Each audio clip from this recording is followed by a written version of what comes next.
সকাল থেকে শুরু হয়ে গেল আমার ছোট্ট সংসারের গুছানো কাজকর্ম। তো সারাটা দিন আজকে কী করি সব কিছুই নিয়ে থাকবে আজকের ভিডিওটা। সকালে ঘুম থেকে উঠে দেখো সকালের খাবার দাবার রেডি করার জন্য দেখো প্যাকেটগুলো আনবক্সিং করতেছি। এখানে মেয়ের খাবার আছে, আমাদেরও খাবার আছে। তো যাই হোক, চলো ভিডিওটা শুরু করি। হ্যালো এভরিওয়ান, আসসালামু আলাইকুম আমার প্রিয় আপুরা, তোমরা কেমন আছো? আশা করি সবাই ভালো আছো। আলহামদুলিল্লাহ, তোমাদের দোয়া এবং আল্লাহর অশেষ রহমতে আমিও ভালো আছি। নাজনীন ব্লগ চ্যানেলে আরও একটা নতুন ভিডিও দেখার জন্য তোমাদের সবাইকে স্বাগত জানাইতেছি। আশা করি বরাবরের মতো আজকের ভিডিওটাও আপনাদের কাছে ভালো লাগবে। যদি ভালো লাগে প্লিজ একটা লাইক দিয়ে আমার পুরো ভিডিওটার পাশে থাকার অনুরোধ রইল। তো এই তো দেখো মেয়ের জন্য খাবার রেডি করতেছি। আর কালকে তোমাদের ভাইয়া এই প্যাকেটগুলো আনছিল রাতে, তো রাতে আর আমার খোলা হয় নাই। তো সকালে উঠে দেখো যেহেতু এগুলো এখন রান্না করতে হবে, তো আমাদের জন্য রুটি করব আর মেয়ের জন্য দেখো সাগুদানাটা ভিজিয়ে দিলাম। তো যার জন্য প্যাকেটগুলোও খুলে নিলাম। ডালিয়া ছিল একটা প্যাকেট আর এক প্যাকেট সাবুদানা ছিল। তো আজকে যে সাবুদানাটা আনছে তোমাদের ভাইয়া একদমই ভালো না, কেমন জানি, মানে যেটা আমার মেয়ে খায় ওইটা না, একটু বড় সাইজের। তো জানি না আমার মেয়ে খাবে না নাই, তারপরেও ভিজিয়ে দিলাম একটু গরম পানি করে। আর আমি যেহেতু সাবুদানাটা আগে থেকে ভিজিয়ে রাখি, আর আগে থেকে ভিজিয়ে রাখলে দেখা যায় যে অল্প সময়ে আর কি কুক হয়ে যায়, মানে সিদ্ধটা খুব তাড়াতাড়ি হয়ে যায়। আর সাবুদানা কিন্তু সিদ্ধ হতে একটু সময় লাগে, তার জন্য ভিজিয়ে রাখলে ভালো হয়। তো যাই হোক, ওই পাশে সাবুদানাটা ভিজিয়ে দিয়ে দেখো এই পাশে রুটি বানানোর জন্য রুটির ডোটাও রেডি করে নিতেছি। আর আজকে রুটি দিয়ে রাতের ভাজি আছে, চা করব, এগুলা দিয়েই খাবো। আর রমজান মাস তো চলেই গেল, এখন আবার আরম্ভ হয়ে গেল সকালের খাবার, দুপুরের খাবার, রাতের খাবার, মানে খাবার আর খাবার। এখন খালি খেতেই হবে আর খেতেই হবে। মনে হয় আমরা খেতে খেতে এখন আল্লাহর কথাটাও ভুলে যাব। রমজান মাসটাতে কিন্তু আমরা মানে খাবারের ভেজালটা থাকে না, সবসময় আল্লাহ আল্লাহ বা নামাজ কালাম এগুলো কিন্তু করা হইতো। আর এখন এই যে রান্না বান্না খাবার দাবার মানে সব কিছু নিয়ে এতটাই ব্যস্ত থাকবো আমরা, অনেকেই তো ভুলে যাব যে এখন নামাজ কালাম করতে হবে। অনেক মানুষই আছে মানে রমজান মাসটাতে যেভাবে আর কি নামাজ কালাম করে, তারপরে রমজান মাসটা চলে গেলে সব কিছুই কিন্তু ভুলে যায়। তো যাই হোক, আমরা কিন্তু মানে না ভোলাটা ভালো, ভোলা যাবে না কিন্তু আল্লাহকে। এখনও নামাজ কালাম সবই করতে হবে, খেতেও হবে, সব কিছুই করতে হবে। যেভাবে রমজান মাসটাতে নামাজ পড়া হয়েছে 5 ওয়াক্ত, আবার কোরআনও পড়া হয়েছে। তো এখন কিন্তু তারাবিটা নাই, আবার রোজাটাও নাই। তো এখন তো অনেকই কম হয়ে গেল, খালি 5 ওয়াক্ত নামাজ পড়তে হবে আর কোরআন পড়তে হবে। তো এইটুকুই কিন্তু আমরা অনেকেই আছি করতে পারি না, এই যে কাজের প্রেশারে। তো সারাটা দিন এত পরিমাণে আমরা কাজ করি, মানে সব কাজ করতে পারি কিন্তু নামাজটা আর কোরআনটা আমাদের আর কি পড়া হয় না। তো যাই হোক, আল্লাহর কাছে সব সময় আর কি নিয়াত করি যে আল্লাহ তুমি যাতে আমাকে 5 ওয়াক্ত নামাজ পড়ার তৌফিক দান করো, আর কোরআনটাও। তো যাই হোক, সব কাজের মধ্যে দিয়ে যে 5 ওয়াক্ত নামাজ পড়ে আর না মানে আল্লাহ আল্লাহ করে, সেই কিন্তু আসল আর কি আল্লাহর বান্দা, তাই না? তো যাই হোক, অনেক কথাই বললাম। রুটি টুটি বানিয়ে রেখে তারপরে দেখো দুপুরের জন্য সবজি কেটে নিতেছি। আর এই যে ডাঙাগুলা যে দেখতেছো এগুলা কিন্তু আমারই ক্ষেতের, মানে আমি যে চাষ করছিলাম, আমি যে বুনছিলাম ওই মানে ডাঙাগুলাই কিন্তু একটু একটু বড় সাইজের যেগুলো ছিল, ওই বড় বড় সাইজের ডাঙাগুলো আমি মানে তুলে নিয়ে আসছি আজকে, মানে চচ্চড়ি করব শুটকি মাছ দিয়ে। আজকে কিন্তু আমার ঘরে মাছ নাই, মানে ওরকম ভালো মাছ নাই, একটু মাংস আছে, মাংস আর এখন খাবো না, কারণ অনেক দিন মাংস খাওয়া হলো, মানে কতদিন ধরে যে এইভাবে মাংস খাইতেছি আপুরা কি আর বলবো। তো যার জন্য আজকে আর মাংস টাংস রান্না করব না, কিছু না। আজকে শুটকি দিয়ে মানে সবজিটা চচ্চড়ি করব। আর দেখা যাক কি করা যায়। আর তোমাদের ভাইয়া আজকে দুপুরে ভাত খাবে না বাড়িতে, খালি আমি একাই খাবো।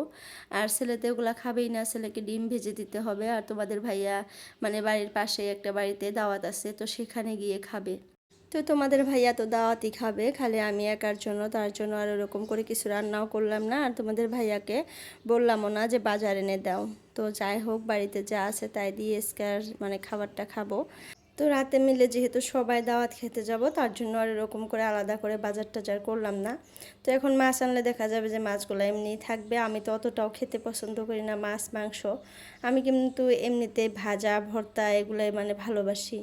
তো যাই হোক, দেখো সবজিটা কত সুন্দর দেখা যাইতেছে। এখানে একটা আলু, একটা টমেটো, একটা বেগুন আর কয়েকটা ডাঙা আছে। তো যাই হোক, একটা বেগুনই ছিল ঘরে। আজকে ঘরে তেমন কিছু সবজিও নাই যে ভর্তা করব বা ভাজি করব। আর আপুরা, আমার ভয়েসে কিন্তু একটা কেমন জানি পাখির আওয়াজ শোনা যাইতেছে, হয়তো তোমরা মানে ভালো করে লক্ষ্য করলে মানে বুঝতে পারবা। তো যাই হোক, তোমরা পাখির আওয়াজটা না একটু ইগনোর করো, কারণ আমি যে রুমটাতে আর কি ভয়েস ওভার করি ওই রুমের সাইডেই না একটা পাখি মানে বাসা দিছে, হয়তো ওখানে থাকে, চড়ুই পাখি বলে যে। তো ওই পাখিটা সবসময় চু চু করেই থাকে, কি আর করব বলো, পাখিটাকে মানে সরাইতেও পারি না যেহেতু বাসা। আর অনেক বৃষ্টি তুফান, এখন কোথায় যাবে, তার জন্য আর ওরকম করে কিছু করা হয় না। আর আমার ভয়েসে কিন্তু একটু ডিস্টার্ব হয়, মানে ভয়েস দিতে ডিস্টার্ব হয়, আর পরে ভয়েসটা শুনতেও একটু বাজে লাগে, কিন্তু করার কিছুই নাই, তোমরা একটু মানিয়ে নিও সবাই। তো যাই হোক, দেখো ঘরে সবজিটা কেটে রেখে দিলাম, এখনই রান্না করব না, মানে চাটা খেয়ে তারপরে রান্না করব। তো মেশিনে অনেকগুলো কাপড় ছিল, কাপড়গুলো বের করে নিলাম, কাপড়গুলো আগে শুকিয়ে দেয়, বাইরে অনেক সুন্দর রোদ উঠছে আজকে। আর তোমাদের ভাইয়া মেয়ে ছেলে কেউই কিন্তু এখন পর্যন্ত ঘুম থেকে উঠে নাই। তোরা উঠলে ভাবছি যে রুটিগুলো ভাজবো, ভেজে তারপরে চা খেয়ে তারপরে সবজি টবজি রান্না করব। এতক্ষণে আমি বাইরের কাজগুলো করে নেই। তো সকালে উঠে কিন্তু আগে উঠানটা ঝাড়ু দিয়ে নিছি, আমি বাসি উঠান একদম ভোরবেলায় ঝাড়ু দিয়ে নিছি, ঝাড়ু দিয়ে তারপরে দেখো সকালের খাবার রেডি করে রেখে দুপুরের জন্য সবজি টবজি কেটে রাখলাম, কেটে রেখে মানে মেশিনে কাপড় ছিল, কাপড়গুলো বের করে দিলাম। তো স্টেপ বাই স্টেপ এইভাবে কাজগুলো খুব তাড়াতাড়ি করে নিলে কিন্তু সংসারের কাজগুলো গুছিয়ে হয়ে যায়। তো যাই হোক, একা সংসার, একা সব কিছু তো একা হাতেই করতে হয়, যার জন্য একটা একটা করে মানে করে নিই। আর যত তাড়াতাড়ি একা একা করা যায়, মানে একটা একটা করে, তত তাড়াতাড়ি আমারই ভালো হয়, কাজের থেকে মানে মুক্তি পাই। তো যাই হোক, একটু নিজের জন্য সময় বের করতে পারি। তো দেখো আমি বানাইছিলাম রুটি, তোমাদের ভাইয়া ঘুম থেকে উঠে বলতেছে যে রুটি খাবো না, পুরি ভেজে দাও। তারপরে কি করব, সেই রুটিগুলো অনেক বড় বড় সাইজের ছিল, তোমরা হয়তো দেখছোই। তো 4টা করে কেটে নিলাম, মানে মিডিল দিয়ে 2 ফালটা করে নিলাম। এখন দেখো ছোট ছোট সাইজের লুচির মতো হয়েছে। তো এখন এগুলো তেল দিয়ে ভেজে দেবো, চা দিয়ে খাবে, আর ভাজিও আছে, ভাজি দিয়েও খেতে পারে। তো যাই হোক, আজকে দেখো এই মাঝে মধ্যে কিন্তু এরকম হয়, মানে আমি রুটি করে রাখি, তোমাদের ভাইয়া উঠে বলে যে আমি মানে রুটি খাবো না। আর তোমাদের ভাইয়া না এমনিতেও রুটি অতটা পছন্দ করে না, মাঝে মধ্যে আমাকে বলে যে পুরি বানিয়ে দাও বা অন্য কিছু করে দাও। কিন্তু আমি ঘুম থেকে উঠে তাকে আর মানে জিজ্ঞাসা করি না, যেহেতু উনি ঘুমেই থাকে। তো আমার মতো করে আমি রুটি বানিয়ে রাখি, যদি মানে পুরি খেতে চাই আমি কিন্তু মাঝে মধ্যে তোমরা দেখো এইভাবে কেটে ওনাকে আর কি পুরি ভেজে দেই। তো যাই হোক, ওই যে বসে আছে, উঠে ব্রাশ ট্রাশ করে পুরি ভেজে দিলাম, তারপর চাও করা হয়ে গেছে, ছেলেকে উঠে দিচ্ছি, ছেলেও ব্রাশ করে আসবে এখন, সবাই মিলে এখন চাটা খেয়ে নেব। তো যাই হোক, দেখো অনেক দিন পর আজকে একটু বৃষ্টি ছেড়ে অনেক সুন্দর রোদ উঠছে বাইরে। তো বাইরে কিন্তু অনেক কাজই আছে আজকে, গাছগুছালিগুলো একটু ভালো করে দেখে দেবো, ঘরটা ভালো করে ঝাড়ু দিয়ে মুছবো। মানে বৃষ্টি থাকলে কিন্তু কাজ করে একটু শান্তি কম পাওয়া যায়, খালি ঘরের ভিতরের কাজগুলাই হয়, বাইরের কাজগুলো কিন্তু হয় না। আর বৃষ্টি যেদিন ছেড়ে যায় দেখবা ওই দিন সবাই ঘরে বাইরে সব কাজ করে, মানে আসলে রোদ উঠলে আমরা কাজ করে অনেক শান্তি পাই, এটাই হলো একটা কথা, তাই না? আর বৃষ্টির দিনে কিন্তু আসলে বৃষ্টি থাকলে ওরকম পরিষ্কার পরিচ্ছন্নতা করলেও কিন্তু ভালো লাগে না, নোংরা নোংরাই লাগে। আর যেহেতু বর্তমানে আমার সব কিছুই ঘরেই, খালি উঠানটাই বাইরে ঝাড়ু দিতে হয়, ঘরেই সব কিছু, কিন্তু রান্না বান্না, খাবার দাবার, বাথরুম টাথরুম সব কিছু ঘরের ভিতরেই, তার জন্য কিন্তু অতটা অসুবিধা হয় না, বৃষ্টি আসলেও সবসময় ঘরের ভিতরেই থাকা যায়। তারপরেও একটা মানে কেমন জানি মানে ভিজা ভিজা স্বেচ্ছাতা ভাবটা থাকেই। আর যেদিন রোদ উঠে ওই দিন কিন্তু অনেক ভালো লাগে আর কি, মনে হয় পরিষ্কার পরিচ্ছন্নতা করলে মানে ফুরফুরে একটা ভাব আসে। তো যাই হোক, দেখো সব কাজকর্ম করে আমি কিন্তু রান্নাটাও করে নিছি, তোমাদের সাথে শেয়ার করতে পারি নাই। তারপরে দেখো তোমাদের ভাইয়া দেখো মাছ নিয়ে আসছে, বলতেছে যে মাছ নিয়ে আসলাম, মাছ পাইলাম, ছোট মাছ, ওইরকম ভালো মাছ পাইলাম, তার জন্য নিয়ে আসলাম। তো মাছটা কেটে নিলাম, কেটে টেটে ধুয়ে পরিষ্কার করে ফ্রিজে রেখে দিলাম। এখন আর রান্না করব না, যেহেতু সবজি রান্না করছি। তারপরে এই গাছগুলোতে অনেক দিন থেকে পানি দেওয়া হয় না, তার জন্য আজকে একটু পানি নিয়ে আসলাম। আর এগুলো কিন্তু ঘরেই থাকে, আমার সবসময় ঘরের ভিতরেই রাখি, মানে বারান্দায় রাখি। তো মাঝে মধ্যে রোদে দেওয়া হয়, ছেলেকে যদি বলি যে বাবা একটু রোদের মধ্যে দাও, আর গাছ রোদে দিলে কিন্তু কালারটা একটু ভালো হয়, তো যার জন্য কিন্তু বাইরে রোদেও দেই, মানে গ্রিন কালারটা একটু স্যাঁতস্যাঁতা হয়ে যায়, হালকা লাল কালার হয়ে যায়, তার জন্য মাঝে মধ্যে বাইরে দিয়েই সতেজ হয়, গাছগুলো একদম সতেজ হয়ে যায়। তো যাই হোক, আজকে একটু ভালো করে পানি দিয়ে পাতাগুলো ভালো করে মুছে নিলাম, মুছাটা আর দেখানো হয় নাই। আর ঘরগুলো কিন্তু একদম পরিষ্কার পরিচ্ছন্ন করে ঝাড়ু টাড়ু দিছি। তারপরে এখন দেখো ছেলে, আমার মেয়ের জুতাগুলো, সরি ঝাড়ু দিই নাই, ঝাড়ু দিব এখন, এখনও ঝাড়ু দেওয়া হয় নাই, ভুলে বলে ফেলছি। তো এই যে জুতাগুলো যে দেখতেছো, আমাদের বাড়ির পাশে আর কি আমার একটা ভাগ্নি আছে, ওই ভাগ্নি কিনে দিছে আমার মেয়েকে, কিন্তু আমার মেয়ে পরতে চায় না। ঈদের দিন থেকে হয়তো তোমরা দেখতেছো এই জুতা জোড়া, মানে ওনাকে পরার জন্য এত আমরা মানে জোড়াজোড়ি করি, কিন্তু উনি আর পরে না। তো জুতা জোড়া কিন্তু অনেক সুন্দর, অনেক কিউট, মাশাআল্লাহ দেখতে অনেক সুন্দর। আর ছোট জিনিস কিন্তু আসলে দেখতে ভালো লাগে।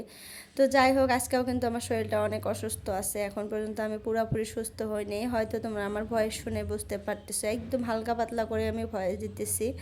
আর আমার মেয়েটারও অনেক জ্বর আসছে, কি আর বলবো আপুরা, বর্তমান সিজনটা এরকম, এই জ্বর, এই বৃষ্টি, এই তুফান, আবার দেখবা যে রোদ উঠে গরম লাগে। তো ওয়েদারটা এরকম হওয়ার জন্য কিন্তু আমাদের শরীরে আর কি মানিয়ে নিতে পারি না আমরা। মানে ঝড়টা শরীরে মানতে মানতে, বৃষ্টিটা মানতে মানতে, ঠান্ডাটা মানতে মানতে আবার দেখা যায় যে গরম লাগা স্টার্ট করে, তখন আবার আমরা ফ্যান দেই, আবার দেখা যায় যে ঠান্ডা পানি খাই, আবার যখন বৃষ্টি আসে তখন আবার গরম পানি খাই। তো এইভাবে দুইটা মিক্সে আমাদের শরীরটা একদম অসুস্থ করে ফেলে। তো এই রকম হয়েছে বর্তমান আমাদেরও। তো আমার জ্বরটা একটু মানে কমতে কমতে আমার মেয়েরও আবার অনেক জ্বর আসছে, আজকে অনেক জ্বর ওর কালকার থেকে, রাতের থেকে। তো তোমরা আবার এখন আমার মেয়ের জন্য দোয়া করো, যাতে আমার মেয়েরও জ্বরটা খুব তাড়াতাড়ি ভালো হয়ে যায়। আমি জানি মানুষের দোয়াটাই আসল আর আল্লাহর রহমত। তো যাই হোক, মেডিসিন আনা হয়েছে, মেডিসিন খাওয়ানো হইতেছে, জ্বরটা কমে আবার মানে উঠে, এরকম অবস্থা হয়েছে। তো ঘরটা ভালো করে ঝাড়ু দিয়ে নেই, আজকে আর মুছবো না। আজকে ভাবতেছি ভালো করে ঝাড়ু টাড়ু দিয়ে পরিষ্কার করে রেখে দিই, কালকে মুছে দিছিলাম। তো আজকে ভালো করে ঝাড়ু দেবো। আর আমি যখনই ঘর ঝাড়ু দিই ভালো করে কোনা কানি একদম মানে ঝাইরা ঝাইরা ঝাড়ু দেই। দিনে একবার হলেও অন্তত ভালো করে ঝাড়ু দিব, একদম পরিষ্কার করে ভিতর টেতর দিয়ে ঝাড়ু ঢুকিয়ে ঢুকিয়ে। তারপরে যতবার দিই ততবার খালি মানে সামনের টুকুই ঝাড়ু দেই।